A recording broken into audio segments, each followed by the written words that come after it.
Okay, nalobat isa natin yung cellphone. So, as mentioned, kanina, nung ginamit ko siya, okay na eh. Kaya lang, ito na po ako, naka-factory set pala siya na ganyang kaluwag. To. So, medyo umaalog. Pag nakalagay siya, umaalog na ganun kasi malayo, hindi naiipit yung trigger guard. No? So, kailangan ko mag-adjust. So, sa adjustment niya, hindi lang yan yung kino-consider. Consider nyo din kung natatakpan yung trigger. Okay, so palagay ko pwede pa itong i-adjust ng konti. Okay, so adjust tayo. Adjust natin ito, no? So ito, ibababa kong konti. Ito, bababa kong pag ganun ng konti, sasagad ko, tapos ito, bababa ko din. Okay, so konti lang. Ayan, sinagad ko na sa baba. Kasi malayo talaga eh, para ano, positive yung hanggang dito, no? Umabot to. Kumbaga yung ganun, ayun, umabot siya hanggang dito sa dulo. Alright.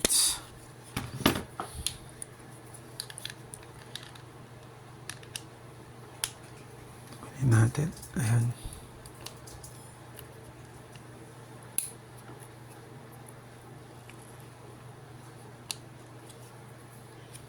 Ay, ano ba yun, nakatabing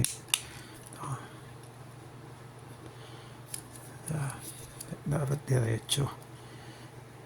Yan. Okay.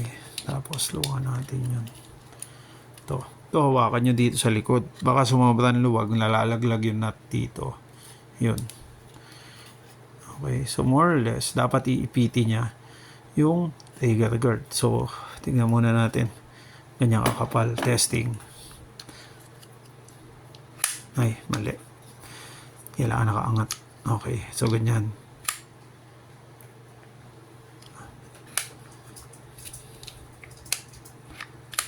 Okay, so tumatama, di ba? Hindi na nag-engage. Kailangan ko luwangan. So, ibig sabihin, sumobra. Nalayo uli natin siya, no? Ayan, layo natin siyang papunta rito.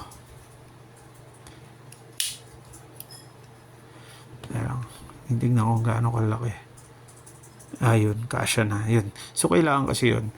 Tataas to eh. Pagka nag-move forward, tataas yun. So, ito. Yan. Kaya kailangan, yan, dyan. Sukat yan, papasok yun doon. Para walang alog. Okay. Testing. Kasi minsan, sobrang exactness niya, tumatama naman. Okay. Yan, testing. Yun. Ayun, pumasok na. May alog na konti. So, palagi ko ang best way is ganyan ko na siya. Habang nakaganyan, iaano ko na siya, tsaka ako na i-adjust para sakto na sa ganyang position. I think yun yung best. Kasi hindi nagbabasa manual, di ba? Right. Yan, no. Tapos tsaka ako siya didiin ng ganun. Habang nakaganyang posisyon, nalapag ko na para, sakto yung fit, no? Yan. Okay. Yun, oh. Wala na alog, oh. Pagka nakalak ng ganyan yung pistol, oh. Oops. Yan, pagka nakalak na. So, pag gugutin, ganyan yung tsura niya, di ba? Pag ganun niya, nakalak na siya. Since may spacer yan, hindi na siya alog-alog. Alright. Balik na natin.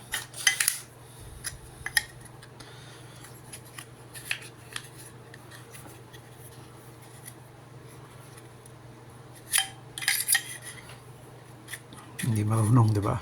Tanga. Yan.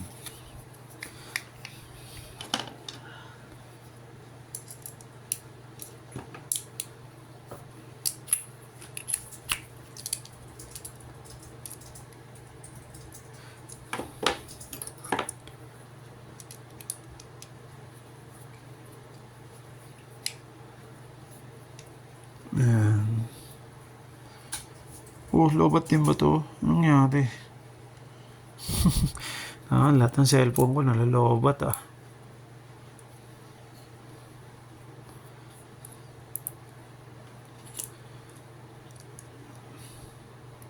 So, sa mga curious, cellphone lang ginagamit ko. Huwag gumagamit ng mga gadget pang vlogger. Anyway, ginagawa ko lang naman ito libangan. Tsaka pantulong sa mga kapwa natin. Ano, no, yung mga baguhan sa shooting. Di ba?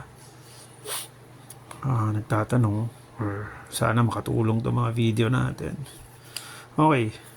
So, tingnan natin. So, kanina, ito, nagdagdag ako na ito mga, ano, no, yung mga maninipis na, ano, na sheets, no, spacers. Tingnan natin kung anong effect, no? Alright.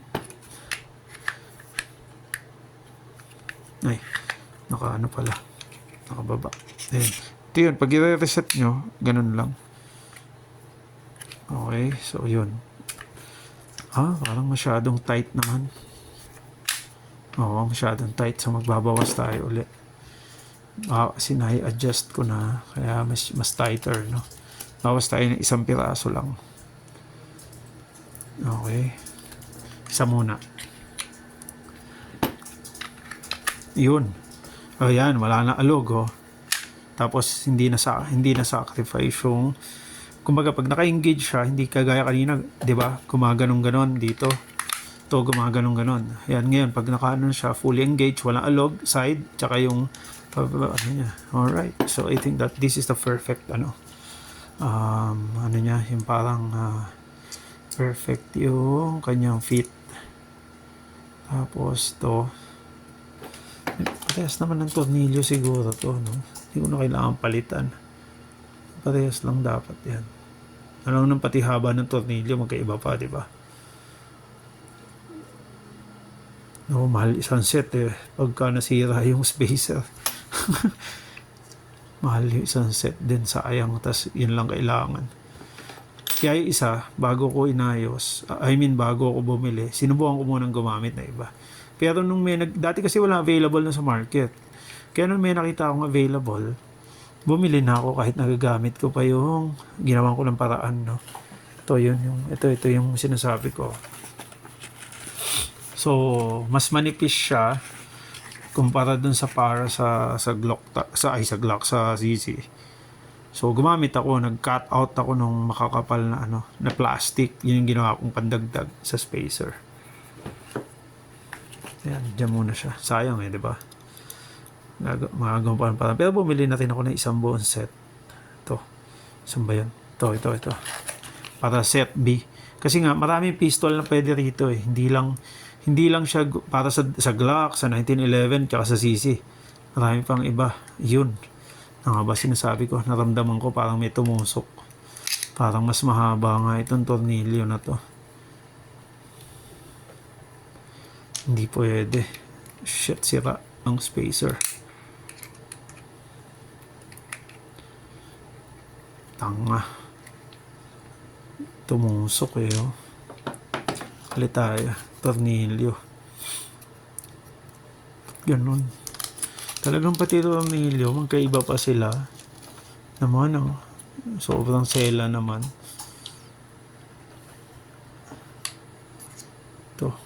Ito may manipis pala eh. Manipis na tornilyo, yun ang gagamitin ko. Baka pang mahaba kasi yung isa, nga.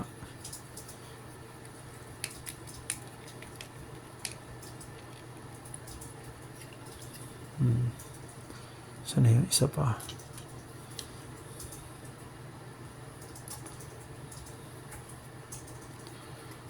Mahaba nga yan. Spacer na yun. Yung tornilyo na yun, pang mahabang spacer. So yun, dahil sa katangahan, nasira ko yung spacer. Pero hindi pa naman butas. Buti naramdaman ko. Testing. Yan. Pag ganyan siya, walang alog. Yan maganda sa holster. Pag nilagay mo, walang alog. Yan sakto. Pag hugot, swabe. Positive engagement. Yan. Pagkuha.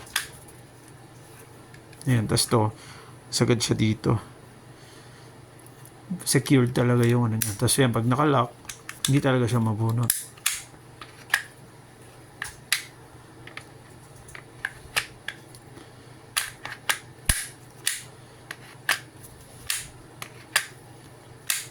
Baka kanina may tumatama. Baka kasi sa tornilyo nga. Kasi mahaba yung ginamit ko. So, para doon pala yung maliit na tornilyo po. Tanga. Ano nga ba dapat nagbabasa kasi? Hindi akong gagayahin na. Hindi ako nagbabasa ng mga manual o kung ano man eh. Yan, ito. Balik na natin to dito. Yung tornilyo. Oops. Yan. Ito. B. Balik natin to dito. Gagamit yung tornilyo na yan. Gusto. Ayan. Samahin nga natin to. Nasa bagay. Sama-sama siya dun sa plastic. So, tago uli natin. Hindi kasi para hindi mahirap hanapin pag kailangan, palitan. So, imagine niyo kung ilan yung spacers na yan. Mas marami pa dyang combination or model ng pistols na pwede itong unit na to. So now, I have both insert na Model A and Model B. So pag gusto kong gamitin to sa ibang pistol, pwede. Okay? So ngayon, babalik na natin to dito. So kung paano natin tinanggal, pasok nyo lang uli kanina dito, yung ganyan. Diba? Ayun. Tapos, hihigpitan natin. Ano yung pahigpit ko? Yan.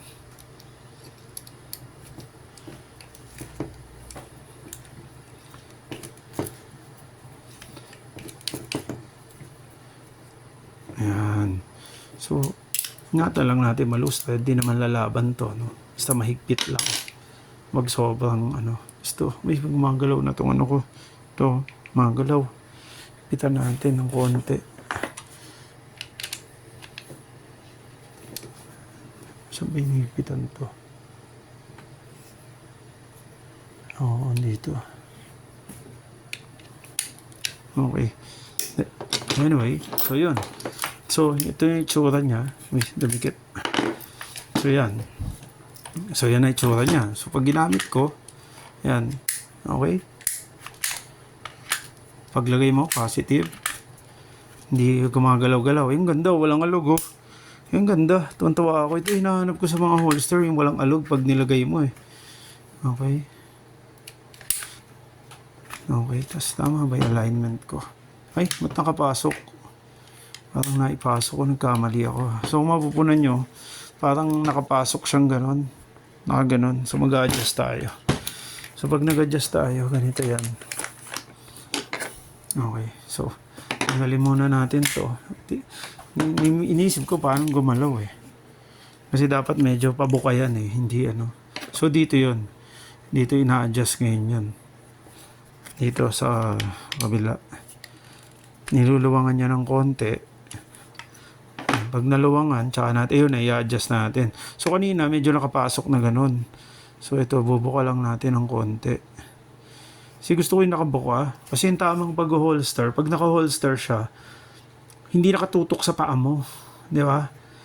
Kasi, di ba, so, sa holster is the safest place a gun can be, no? Nakasuot sa'yo.